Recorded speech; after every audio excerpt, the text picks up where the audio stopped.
Does God exist? क्या अल्लाह, खुदा, भगवान, गॉड नामक एक चीज़ है जिसने पूरी दुनिया को बनाया, जो एक क्रिएटर है, या ऐसी कोई चीज़ एग्जिस्ट नहीं करती? ये डिबेट बिलीवर्स और नॉन बिलीवर्स के बीच में बहुत पुराना है।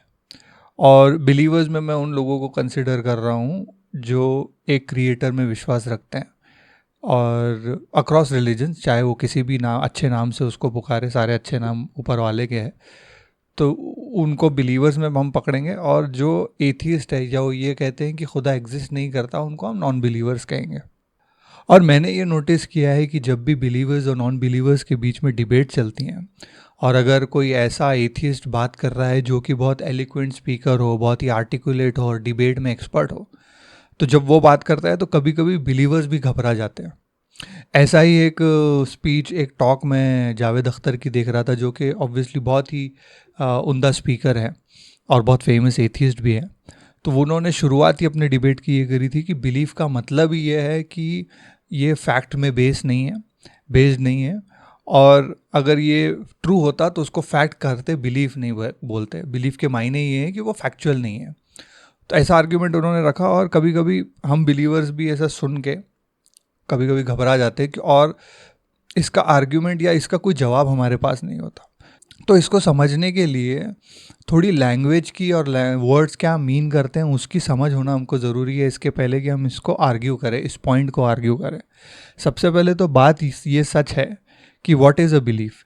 Belief is the acceptance of something to be true even without proof. बिना कोई सबूत के भी अगर आप किसी चीज़ को सत्य मानते हैं तो वो बिलीफ होता है। For example, you believe that your father is your father. आप अपने बाप को बाप मानते हो, बिना डीएनए टेस्टिंग के आप इस चीज़ को प्रूव नहीं कर सकते, लेकिन फिर भी आप उस शख्स को अपना बाप मानते हो। तो वो करंटली जो है ना, आपका बिलीफ है। और ये एक एग्जाम्पल है ऑफ अ बिलीफ जो कि सच हो सकता है बिना प्रूफ के भी। ठीक है। तो अब अगला सवाल ये आता है कि आपके पास क्या वजह है इस बिलीफ को सपोर्ट करने की। What are the reasons to support your belief? ठीक है। तो आप बोलोगे कि हाँ देखो, मेरी माँ तो एक पाकीज़ा औरत है, मैं अपने बाप की तरह दिखता भी हूँ, और मेरी फैमिली की टेस्टिमोनियल्स भी है, सब मुझे कहते हैं कि मैं इन्हीं का बेटा हूँ, तो इस वजह से मैं मानता हूँ कि मैं इनका बेटा हूँ। तो ये हो गए आपके reasons to believe that he is your father. ठीक है। अब अगर हाइपोथेटिकली एक बात ऐसी समझ लो कि आपको पता चलता है, या कोई इंसान आपके पास आता है और आपको ये बात प्रूव कर देता है कि आप हॉस्पिटल में स्वैप हो गए थे, है ना, आप इनकी औलाद नहीं, आप किसी और की औलाद हो गए थे, और औलाद थे, और हॉस्पिटल में आप लोग अदली बदली हो गए थे। अब उस बात के बाद भी, वो बात जानने के बाद भी आप अगर उस इंसान को अपना बाप समझ रहे हो, तो अब वो डिल्यूजन कहलाएगा। डिल्यूजन यानी आप अब भ्रम का शिकार हो, क्योंकि जो आपके रीजंस थे किसी चीज़ को मानने के, उसको काउंटर कर दिया गया, उसको डिस्प्रूव कर दिया गया, उसके बावजूद भी आप उसमें मान रहे हो, उस चीज़ में मान रहे हो, तो उस चीज़ को डिल्यूजनल कहेंगे, उस चीज़ को डिल्यूजन कहेंगे। सो अब हमने क्या किया है कि हमने एक स्टैब्लिश कर लिया, एक प्रिंसिपल, एक उसूल, एक सिद्धांत हमने स्टैब्लिश कर दिया कि एक बिलीफ सच हो सकता है प्रूफ के बिना भी। तो ये तो हो गई बिलीफ की बात। अब हम आ जाते हैं कि वेदर और नॉट गॉड एग्जिस्ट, क्या एक क्रिएटर एग्जिस्ट करता है या नहीं करता है। एथियस्ट की डिफ़ॉल्ट पोजीशन ये होती है कि कोई क्रिएटर एग्जिस्ट नहीं करता। इसका मतलब ये है कि वो ये मानते हैं कि ये जो यूनिवर्स है, इट हैज़ क्रिएटेड इटसेल्फ, वो अपने आप ही बन गया, ये जो यूनिवर्स है, ये कायनात है, ये उनकी मान्यता होती है। और एज अ बिलीवर मैं ये मानता हूँ कि ये जो यूनिवर्स है ये एक क्रिएशन है, और इसको एक क्रिएटर ने क्रिएट किया है। हमारा बिलीवर्स का ये मानना होता है कि ये यूनिवर्स के क्रिएशन को एक वजह की ज़रूरत थी, एक कॉज की ज़रूरत थी, उस कॉज के वजह से ये कायनात क्रिएट हुई। और ऑब्वियसली जब भी आप ये बात बोलोगे कि, तो एथियस्ट का नेक्स्ट क्वेश्चन यही आता है कि उस क्रिएटर को किसने क्रिएट किया फिर, है ना। ऑब्वियस सी बात है, अगर आप बोल रहे हो कि एवरीथिंग रिक्वायर्स अ क्रिएटर, तो क्रिएटर का क्रिएटर कौन है, ये वो सवाल पूछते हैं। इसका जवाब ये है कि हमारी जो डेफिनेशन ऑफ अ क्रिएटर है, हम उस क्रिएटर को फर्स्ट कॉज बोलते हैं, और वो फर्स्ट कॉज अपने आप में अनकॉज्ड है। He is the first cause, और उसको किसी ने क्रिएट नहीं किया, वो अपने आप में अनकॉज्ड है।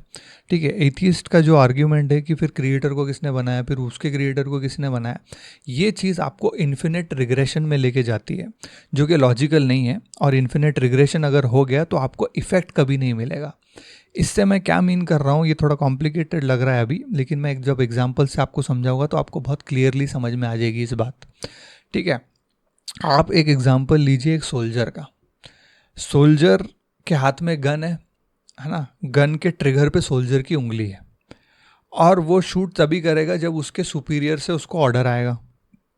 और अगर हम एथिस्ट का आर्ग्यूमेंट लें और बोलें कि उसकी सुपीरियर का सुपीरियर है, फिर उसका सुपीरियर है, तो वो चलती चली जाएगी चेन, सुपीरियर फिर उसके सुपीरियर के पास जाएगा ऑर्डर के लिए, फिर वो उसके सुपीरियर के पास ऑर्डर के लिए चला जाएगा।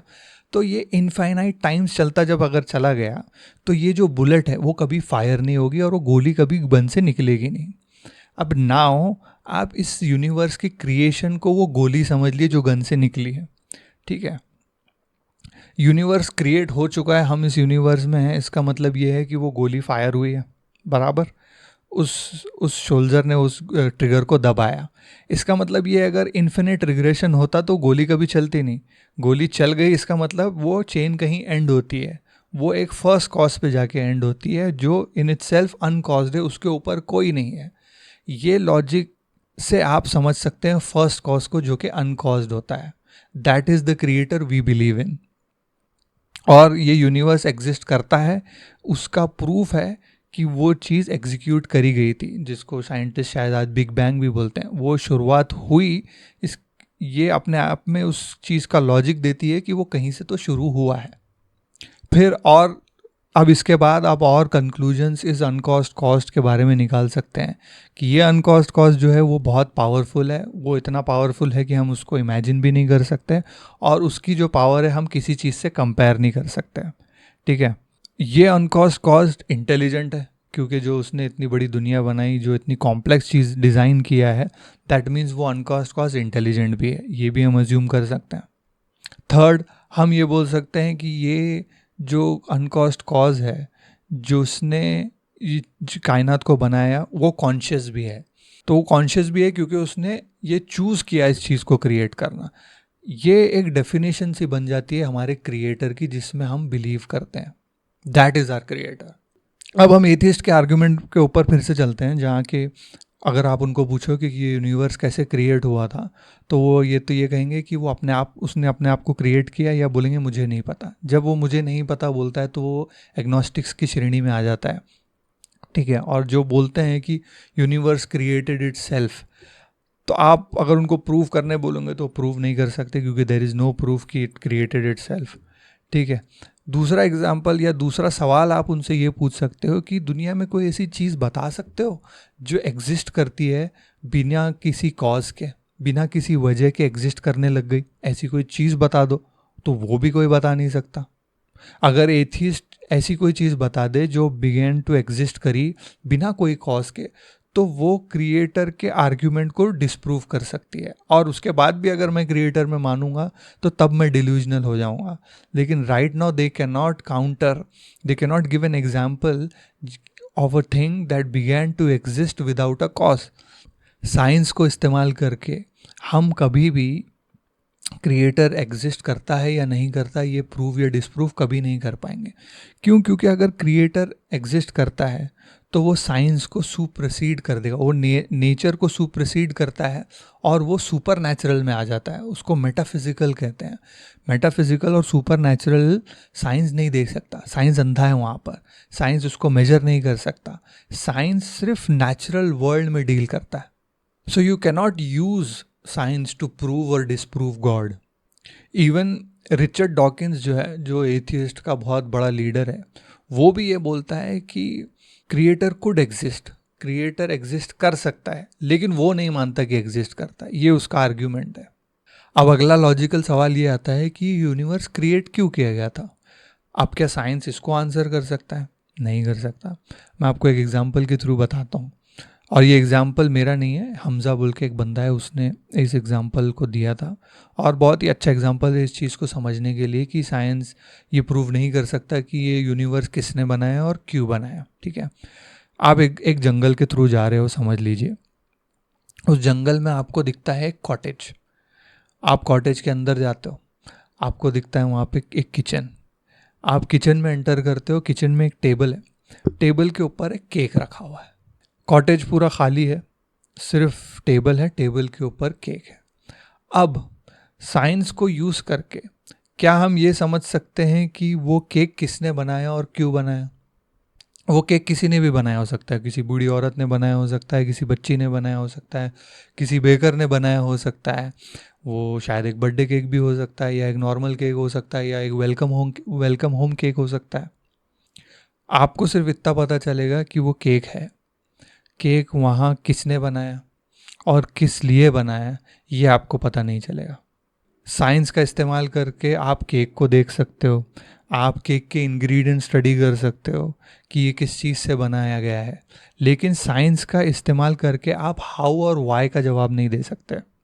क्यों और किसने बनाया ये केक, इसका जवाब साइंस का इस्तेमाल करके आप दे ही नहीं सकते। और ये तो सिर्फ एक कॉटेज के अंदर केक की बात है। और अगर आप इसको एक्सट्रापोलेट करके यूनिवर्स का एग्जांपल लेते हो, तो आप अपने दूरबीन, टेलीस्कोप्स ये सब बना करके ब्लैक होल्स देख सकते हो, स्टार्स देख सकते हो, है ना, बड़ी बड़ी प्लैनेट्स डिस्कवर कर सकते हो, गैलेक्सीज डिस्कवर कर सकते हो। आप हर चीज़ यूनिवर्स की स्टडी कर सकते हो, लेकिन साइंस का इस्तेमाल करके आप ये कभी नहीं बता पाओगे कि किसने इस यूनिवर्स को बनाया है और क्यों इस यूनिवर्स को बनाया है। अब इतनी सब रीजंस और दलीलें सुनने के बाद भी कोई इंसान ऐसा है जो खुदा में बिलीव नहीं करना चाहता, वो ये बात नहीं मानना चाहता कि क्रिएटर एग्जिस्ट करता है। तो उसके लिए एक फाइनल आर्ग्यूमेंट ये है, पास्कल्स वेजर। फ्रेंच फिलोसोफर और मैथमेटिशियन था पास्कल, जिसने एक फिलोसॉफिकल आर्ग्यूमेंट दी। और उस आर्ग्यूमेंट को मैं आपको एग्जाम्पल के थ्रू समझाता हूँ, और आपको ये समझ में आएगा कि why it is logical to believe in a creator. ठीक है, एक बिलीवर जब मरता है, उसने पूरी ज़िंदगी खुदा में विश्वास रखा, क्रिएटर में विश्वास रखा, और वो मर गया। अगरचे क्रिएटर एग्जिस्ट नहीं करता तो उसको कोई प्रॉब्लम नहीं हुई, ठीक है, वो मर गया, ख़त्म हो गया।